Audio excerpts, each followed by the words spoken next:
విద్యాబోధనలో అనేక మార్పులు చోటు చేసుకుంటున్నాయి. విద్యార్థులకు మెరుగైన విద్యను అందించేందుకు రాష్ట్ర ప్రభుత్వం ఎప్పటికప్పుడు మార్పులు చేస్తూ వస్తుంది. ప్రాథమిక స్థాయిలో విద్యార్థులు చదువులో వెనుకబడినటువంటి వాళ్ళను గుర్తించి వాళ్లకు విద్యాబోధన చేసేందుకు ఈ ఆర్టిఫిషియల్ ఇంటెలిజెన్స్ని ఉపయోగిస్తుంది. మరి ఈ విద్యా విధానంతో విద్యార్థులకు ఏ విధమైనటువంటి మేలు జరుగుతుంది తెలుసుకునే ప్రయత్నం చేద్దాం.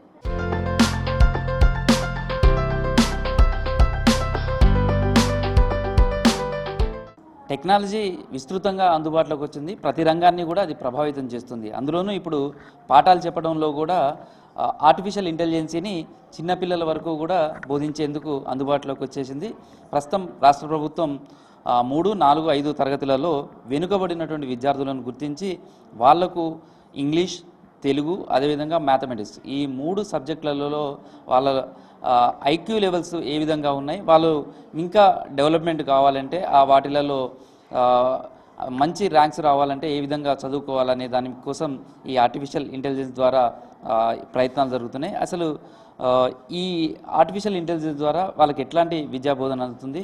ప్రస్తుతం అయితే పిల్లలందరినీ కూడా చూడొచ్చు, సిస్టమ్ ముందు కూర్చొని వాళ్ళంతా కూడా పాఠాలు నేర్చుకుంటున్నారు. మరి ఉపాధ్యాయులు లేకుండా సిస్టమ్సే ఈ ఆర్టిఫిషియల్ ద్వారా ఎట్లాంటి విద్యాబోధన జరుగుతుంది, ద్వారా వాళ్ళలో ఐక్యూ లెవెల్స్ ఏ విధంగా ఉన్నాయి అనేది ఎలా ఐడెంటిఫై చేయగలుగుతారో తెలుసుకుందాం. తెలంగాణ రాష్ట్ర ప్రభుత్వము 33 జిల్లాలలో దాదాపు 400 పాఠశాలలను కృత్రిమ మేధ ద్వారా ఆర్టిఫిషియల్ ఇంటెలిజెన్స్ ద్వారా విద్య బోధించడానికి హన్మకొండ జిల్లాలో ప్రభుత్వ ప్రాథమిక పాఠశాల కుమారపల్లి సెలెక్ట్ చేయడం జరిగింది. ఇక్కడ ఉండేటువంటి కంప్యూటర్స్ ఆధారంగా ఓ టీచర్ కూడా శిక్షణ ఇవ్వడం జరిగింది. ఇక్కడ సి గ్రేడ్ పిల్లలను సెలెక్ట్ చేసి దాదాపు ఈ పాఠశాలలో 13 మంది పిల్లలు ఉన్నారు. ఒక్కొక్క బ్యాచ్కి 5 పిల్లలు 20 నిమిషాలు ఏఐ టూల్స్ ద్వారా విద్యను బోధించడం. తెలంగాణ రాష్ట్ర ప్రభుత్వము ఉపాధ్యాయులకు శిక్షణనిచ్చి ఇతర రాష్ట్రాల వలె ఢిల్లీలో కావచ్చు, పంజాబ్లో కావచ్చు, కేరళలో కావచ్చు ఉపాధ్యాయులకు ట్రైనింగ్ ఇప్పించి ఆర్టిఫిషియల్ ఇంటెలిజెన్స్ ద్వారా విద్యను బోధించడానికి ప్రభుత్వం కృషి చేస్తుంది. ఈ రోజులలో అత్యాధునిక శాస్త్ర సాంకేతిక పరిజ్ఞానము అభివృద్ధి చెందింది కాబట్టి మారుతున్న కాలానికి అనుగుణంగా విద్యను బోధించడానికి ప్రభుత్వం చేయూతను అందిస్తున్నది. రాబో కాలంలో మొత్తం కూడా ఆర్టిఫిషియల్ ఇంటెలిజెన్స్ ద్వారానే బోధించే అవకాశాలు మెరుగవుతున్నాయి. ఇతర రాష్ట్రాల్లో పోలిస్తే తెలంగాణ రాష్ట్రము విద్యలో వెనుకబడి ఉందనడానికి కొన్ని సమస్యలు ఉన్నాయి. ఆ సమస్యను అధిగమించడం కోసమే, విద్యలో ముందు ఉండడం కోసమే ప్రభుత్వము ఈ కొత్త కార్యక్రమాన్ని తీసుకోవడం జరిగింది. మరి పాఠశాల విద్యలో తెలంగాణ రాష్ట్ర ప్రభుత్వము చేస్తున్న కృషికి అభినందనీయం అని చెప్పవచ్చు. మేము కూడా ఆర్నిషలు పేద బడుగు బలహీన వర్గాల పిల్లల యొక్క అభివృద్ధి విద్యలో పాల్పంచుకోవడం అదృష్టంగా భావిస్తున్నా. ఈ కార్యక్రమం విజయవంతం చేయడానికి శాయశక్తుల కృషి చేస్తామని తెలియజేసుకుంటున్నాను. ఇప్పటివరకు ఎడ్యుకేషన్లో అనేక మార్పులు వస్తున్నాయి. ఇప్పుడు వాళ్ళకి టీచింగ్ చెప్పే విధానంలోకి సంబంధించి కూడా ఇప్పుడేమో ఆర్టిఫిషియల్ ఇంటెలిజెన్స్ అనేది చిన్నపిల్లలకు అంటే 3వ తరగతి 4వ తరగతి పిల్లల వరకు వచ్చేసింది. అసలు ఈ ఆర్టిఫిషియల్ ఇంటెలిజెన్స్ ద్వారా ఎట్లాంటి విద్యార్థులకు వాళ్ళకి ఎడ్యుకేషన్ అందిస్తున్నారు? సార్, గత విద్యా సంవత్సరం నుంచి అంతకు 3 సంవత్సరాల నుంచి ఎఫ్ఎల్ఎన్ అనేటువంటిది ప్రభుత్వ పాఠశాలలో అమలు చేస్తున్నాము. ఈ ఎఫ్ఎల్ఎన్ ద్వారా విద్యార్థుల్లో చాలా వరకు ప్రగతి కనబడుతున్నది. అయితే ప్రగతి కనబడుతున్నప్పటికీ ఇంకా కొంతమంది పిల్లలు వివిధ రకాలైనటువంటి కారణాల వల్ల అటు గణితము, తెలుగు, ఇంగ్లీష్లో కొంత వెనుకబడినటువంటి పరిస్థితుల్లో విద్యార్థులు ఉన్నారు. ఆ వెనుకబడినటువంటి విద్యార్థులను మరింత ముందుకు తీసుకెళ్ళి ఎవరైతే ఇంటెలిజెంట్ స్టూడెంట్స్ ఉన్నారో వాళ్లకు సమానంగా తీసుకురావడం కోసము ఆర్టిఫిషియల్ ఇంటెలిజెన్స్ అనేదాన్ని ప్రభుత్వం ఇంట్రడ్యూస్ చేసింది. 15వ తారీఖు రోజు రాష్ట్ర వ్యాప్తంగా 400 పాఠశాలల్లో ఈ ఆర్టిఫిషియల్ ఇంటెలిజెన్స్ ద్వారా విద్యాబోధన అనేటువంటిది లాంచ్ చేయడం జరిగింది. దీంట్లో ముఖ్యంగా 3, 4, 5 తరగతుల విద్యార్థులు గణితము, తెలుగు, ఇంగ్లీష్లో వెనుకబడిన వాళ్ళని గుర్తించి ఈ ఆర్టిఫిషియల్ ఇంటెలిజెన్స్ ద్వారా విద్యాబోధన చేస్తాం. అంటే వాళ్ళని ఎట్లా ఐడెంటిఫై చేస్తారు? వాళ్ళు క్లాస్ రూమ్లో వాళ్ళు చదువుకునే మార్క్స్, వాళ్ళు ఇచ్చే మార్క్స్, ఎగ్జామ్స్ వచ్చే మార్క్స్ ఎట్లా వాళ్ళు వెనుకబడి ఉన్నారు అనేది మీరు ఎట్లా ఐడెంటిఫై చేస్తారు? వాళ్ళకు దీని ద్వారా వాళ్ళకి ఎట్లాంటి మెరుగైనటువంటి ఫలితాలు వచ్చే అవకాశం ఉంది? సార్, ఇప్పుడు మనము ఎఫ్ఎల్ఎన్లో ప్రతి అకాడమిక్ ఇయర్లో 3 సార్లు వాళ్ళని అసెస్మెంట్ చేస్తాము. అకాడమిక్ ఇయర్ స్టార్ట్ అయినప్పుడు బేస్ లైన్ టెస్ట్ పెడతాము, మళ్ళీ మధ్యలో మిడ్ లైన్ టెస్ట్ పెడతాము, ఎండ్ అయిపోయిన తర్వాత ఎండ్ లైన్ టెస్ట్ అనేది పెడతాము. మిడ్ లైన్ టెస్ట్లో పెట్టినటువంటి ఫలితాల ఆధారంగా ఎవరైతే వెనుకబడి ఉన్నారో ఆ విద్యార్థులను గుర్తించి ఇప్పుడు ఈ ఏఐ ద్వారా విద్యాబోధన చేస్తున్నాము. సార్, ఒక్కసారి అంటే ఈ టెక్నాలజీ ఎట్లా ఉపయోగపడుతుంది, ఎట్లా దీని వాళ్ళకు లెసన్స్ వాళ్ళకు చెప్పడం కానీ ఆర్టిఫిషియల్ ఇంటెలిజెన్స్ ద్వారా ఏ విధంగా ఉంటుందో చూద్దాం. సార్, ఇక్కడ క్లాస్ రూమ్లో విద్యార్థి చదివేదాన్ని టీచర్ అసెస్ చేస్తాడు, కానీ ఇక్కడ ఏఐలో ఏం చేస్తుందంటే కంప్యూటర్లో వాళ్ళకి సెంటెన్స్ కనిపిస్తూ ఉంటాయి. ఆ సెంటెన్స్ విద్యార్థి చదువుతూ ఉండాలి, హెడ్సెట్ పెట్టుకొని చదువుతుంటే అది రికార్డ్ అవుతుంది. రికార్డ్ అయినటువంటి దాన్ని ఆ ఏఐ సాఫ్ట్వేర్ సహాయంతో అది అసెస్ చేస్తుంది. విద్యార్థి కనుక దాన్ని కరెక్ట్గా చదివితే అతని స్టాండర్డ్ కంటే ఇంకా కొంచెం స్టాండర్డ్ పెంచి నెక్స్ట్ సెంటెన్స్ వస్తుంది. ఒకవేళ చదవడంలో అతను ఏమన్నా తడబాటుకు గురైతే దానికంటే తక్కువ స్టాండర్డ్ పదాలు వస్తాయి.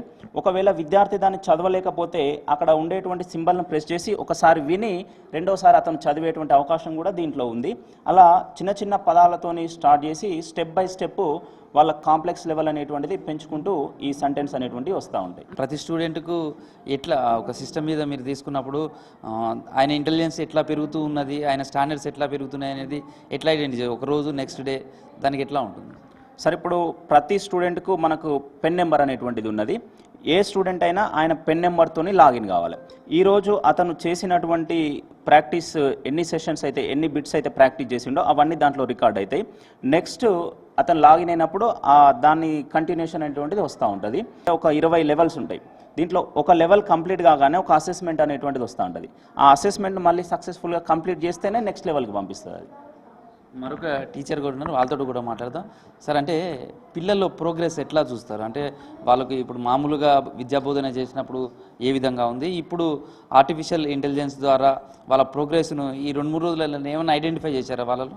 ఇప్పటికి ఉన్నటువంటి 3 బ్యాచ్లుగా చేసినాం మనం ఇక్కడ ఉన్న దాంట్లో. ఇప్పుడైతే ప్రతి విద్యార్థికి సంబంధించి అసెస్మెంట్ మాత్రమే నడుస్తుంది. దీని తర్వాత ఇది పూర్తిగా అందరు విద్యార్థులు పూర్తి చేసిన తర్వాత మాత్రమే ఏ స్టేజ్లో ఉన్నదనే అనుగుణంగా మొదలు పెడుతుంది అనమాట. అంటే ఒకవేళ ఇప్పుడు వాళ్ళ స్టాండర్డ్స్ ఎట్లా ఉన్నాయని తెలిసిన తర్వాత ఒకటి ఆర్టిఫిషియల్ ద్వారా మీ రెగ్యులర్ ఎడ్యుకేషన్ అంటే దాంట్లో కూడా ఏమైనా మార్పులు చేసి ఆ పిల్లల పట్ల ఏమన్నా ఇంకా ఎక్కువ కేర్ తీసుకునే అవకాశం ఉంది, ఎట్లా ఉంటుంది? ఈ ఎఫ్ఎన్లో ఏం చేస్తున్నాం అంటే నిత్యం జరుగుతున్నటువంటి బోధనలో కూడా ఈ మార్పుకు అనుగుణంగా మా బోధనలో మార్పులు చేసుకుంటూ చేయడం వల్ల రెగ్యులర్ క్లాసెస్లో వింటారు, ఇక్కడ సిస్టంలో ప్రోగ్రాంలో చేస్తారు కాబట్టి వాళ్ళు ఈజీగా నేర్చుకోవడానికి ఇంకా ఎక్కువ అవకాశం ఉంటుంది. ఎందుకంటే ఇక్కడ ఉండేటువంటి విద్యార్థులందరూ కూడా సి గ్రేడ్కి సంబంధించిన వాళ్ళు కాబట్టి వాళ్ళు ఈ విషయంగా త్వరగా నేర్చుకుంటారు అనేటువంటి ఉద్దేశంతో ఇది చేయడం జరుగుతుంది. ఎన్ని లెవెల్స్లో ఉంటాయి? ఇందులో మొత్తం 20 లెవెల్స్ ఉంటాయి. ఒక లెవెల్లో ఉన్నటువంటి విద్యార్థికి సంబంధించి ఈ 20 లెవెల్స్లో ఒకసారి అసెస్మెంట్ చేసిన తర్వాత నెక్స్ట్ లెవెల్కి వెళ్ళేలాగా ఇక్కడ ప్రోగ్రామ్ చేయబడింది. ఇది సి గ్రేడ్ అంటే పిల్లలలో ఎవరైతే వెనుకబడి ఉన్నారో వాళ్ళను గుర్తించి వాళ్ళకు వాళ్ళ ఐక్యూ లెవెల్స్ పెంచే విధంగా కూడా ఈ ఆర్టిఫిషియల్ ఇంటెలిజెన్స్ ద్వారా వాళ్ళకు విద్యాబోధన జరుగుతుంది. అది కూడా 20 లెవెల్స్ వరకు కూడా ఉంటుంది.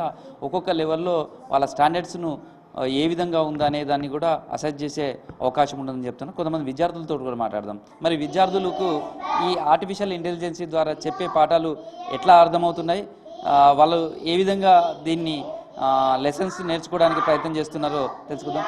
నీ పేరు? శ్రీకాంత్. ఏం చదువుతున్నావు? 4th class. ఇప్పుడు క్లాస్ రూమ్లో ఎట్లా ఉంది, ఇక్కడ ఈ సిస్టమ్ మీద తేడా ఏంటి, ఏముంది? అంటే మేము ఫస్ట్ క్లాస్ నుంచే సార్ వాళ్ళ దగ్గర నేర్చుకుంటూ వస్తుంటే మాకు వచ్చేసినాయి. అయితే కంప్యూటర్లో ఇట్లా ఈజీగా నేర్చేసుకుంటున్నాం. ఎట్లా ఫస్ట్ ఏం చెప్తున్నారు, ఎట్లా ఉంది దీని మీద? అంటే ఇక్కడ స్పెల్లింగ్స్ ఇస్తున్నారు. మేము వాటిని ఇట్లా లెటర్స్ తోటి చదువుకుంటా నేర్చేసుకుంటున్నాం. ఎట్లా ఉందమ్మా దీంట్లో ఏమేమి నేర్చుకుంటున్నావు? చదువుకోవడానికి ఇంట్రెస్ట్ అనిపిస్తుందా? అనిపిస్తుంది. ఏం పేరు నీది? సాన్విక, సాన్విక, ఏం చదువుతున్నావు? 4th class. 4th class. Class రూమ్స్లో ఎట్లా ఏమేమి పాఠాలు చెప్తుంటారు? బాగా చెప్తున్నారు, మంచిగా అనిపిస్తుంది చెప్తుంటే, అన్నీ వచ్చేస్తున్నాయి. సిస్టమ్ మీద ఏం నేర్చుకున్నావు? తెలుగు, ఇంగ్లీష్, మ్యాథ్స్ ఇవి ఇప్పుడు లెక్కలు చేస్తున్నావా? మ్యాథ్స్ చేస్తున్నావా? చేస్తున్నా.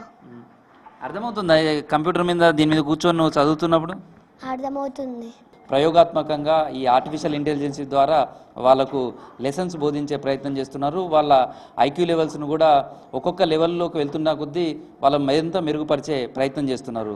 భవిష్యత్తులో ఆర్టిఫిషియల్ ఇంటెలిజెన్స్ ద్వారా విద్యాబోధన మరింత జరిగే అవకాశం ఉంటుంది. ఇది విద్యార్థులకు ఎంతో ఉపయోగపడుతుందనే అభిప్రాయం కూడా వ్యక్తమవుతుంది. వీడియో జర్నలిస్ట్ దశరథ్తో కృష్ణమోహన్, V6 న్యూస్, వరంగల్.